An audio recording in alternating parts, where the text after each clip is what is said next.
Hola, soy Linda Castañeda y del Departamento de Didáctica y Organización Escolar. Y en este vídeo de TIC y Educación Social me gustaría hablaros de un concepto que seguramente suena más a marca que a concepto, el concepto de Educación 2.0. ¿Por qué suena más a marca que a concepto? Porque seguramente lo que os suena a 2.0 es la web 2.0.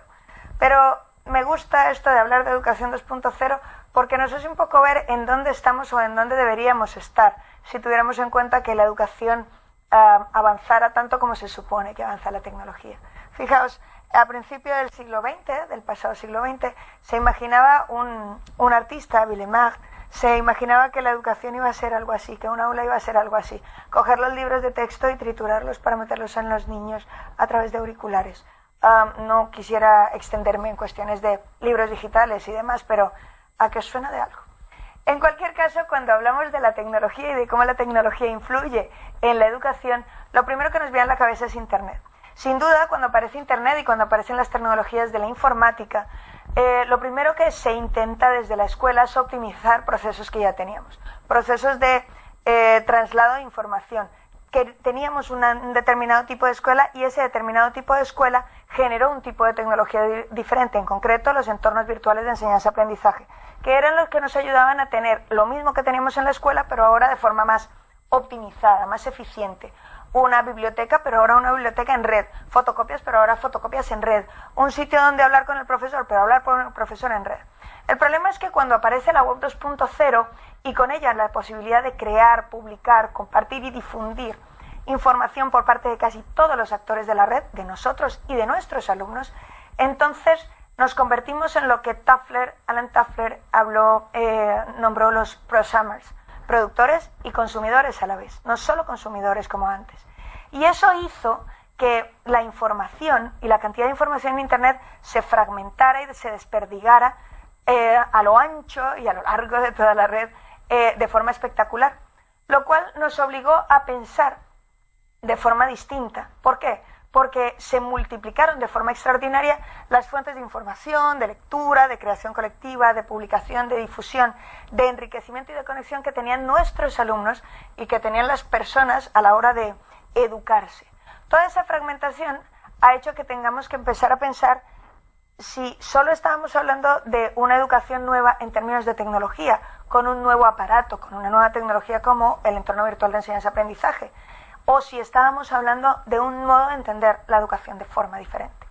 Se trata de pensar si la tecnología y la forma en la que usamos la tecnología, más que la tecnología en sí misma, ha hecho cambios más o menos importantes en lo que debería ser la educación. Y desde luego tendríamos que pensar que sí, porque si Internet o la informática amplió la fuente de información de las cuales podíamos oír y adquirir la información, lo cierto es que la web 2.0 puso el énfasis no solo en enseñar, sino en aprender. ¿Por qué decimos educación 2.0? Básicamente porque si nos fijamos en la diferencia entre web 1.0 y web 2, también podríamos ver una analogía entre educación 1.0 y educación 2. No en vano, gran parte de la educación se fundamenta en la forma en la que adquirimos información, en la que manejamos esa información. Se trata de que la educación 2.0 refleja un poco el entorno tecnológico en el que nos movemos. Un entorno en el que el propósito de la educación tiene que ver con cómo se construye el conocimiento. Pasamos de un modelo 1.0 en el que el conocimiento era algo estático, que residía en la cabeza de las personas y que además nosotros, profesores o enseñantes o maestros, pasábamos de nuestra cabeza a la cabeza de nuestros aprendices. Mientras que a día de hoy hablamos de que el conocimiento es algo fluido que se construye entre las personas y es recreado por ellas.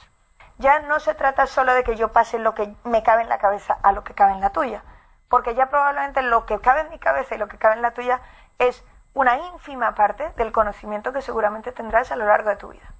Se trata de un cambio en entender cómo sucede el aprendizaje desde un enfoque cognitivista, pasando por enfoques autónomos como el enfoque EduPunk, Do It Yourself, o el enfoque ya más social, el Do It Ourselves, de lo social, de lo en red, hasta el Learning It Yourself, con un énfasis claro en el aprendizaje, o lo que a día de hoy Gráinne O'Connell y George Siemens denominan el Social Networked Learning, que es una evolución de lo que llamaríamos el conectivismo. Si os vais un poco a la bibliografía, seguro que podéis profundizar en estos dos temas. Se trata de que la persona empiece a tener autonomía de gestión en fuentes y mecanismos de organización, de curación de información en las redes, en redes que le resultan significativas para su aprendizaje. Y se trata de que eso ha de tenerse en cuenta cuando hacemos un planteamiento educativo.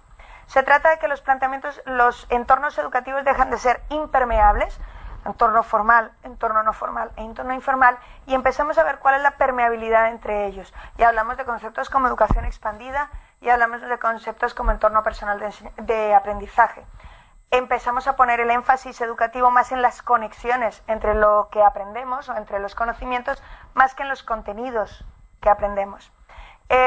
Hablamos más de flexibilidad que de estandarización, muy a pesar de las tendencias económicas que nos rodean. Lo cierto es que cuando hablamos de educación a día de hoy hablamos de algo más flexible, menos estandarizado y de algo abierto, fluido, no de algo cerrado, sino de algo fluido, algo que se mueve entre contextos cerrados, por la universidad, que es un contexto formal, y algo abierto, lo que os decía antes de la educación expandida.